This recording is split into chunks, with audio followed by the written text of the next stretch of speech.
Հարգելի եվրոպացի պաշտոնյաներ, ուզում եմ հիասթափեցնել ձեզ։ Իրական Հայաստանը ոչ թե այն Հայաստանն է, որը ձեզ հենց այս պահին ներկայացվում է այդ դռներից այն կողմ, այլ իրական Հայաստանը այն է, որտեղ մարդիկ քաղբանտարկյալներ են դառնում զուտ նրա համար, որ դեմ են գնում այս իշխանություններին։ Քանի որ նրանք դեմ են Հայաստանի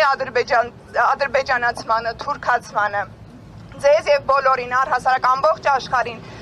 միշտ ներկայացվել է, որ Հայաստանը առաջին քրիստոնյա երկիրն է եւ այսօր Հայաստանում հենց այդ իշխանությունների կողմից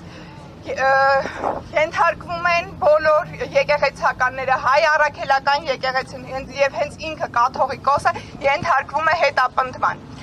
Պետք է ձեզ հիասթափեցնեմ, Հայաստանում չկա ժողովրդավարություն եւ այստեղ հավաքված բոլոր երիտասարդները ամեն օր յուրաքանչյուր ակցիայի գնալիս, յուրաքանչյուր ցույցի գնալիս վախը սրտներում են գնում, որովհետեւ մտածում են, որ հնարավոր է այսօր իրենք դառնան քաղբանտարկյալ։ Մտածում են, որ հնարավոր է իրենց ծնողներից ինչ-որ մեկը, բարեկամներից ինչ-որ մեկը հանկարծակի հայտնվի ինչ-որ պատմության մեջ եւ դառնա քաղբանտարկյալ։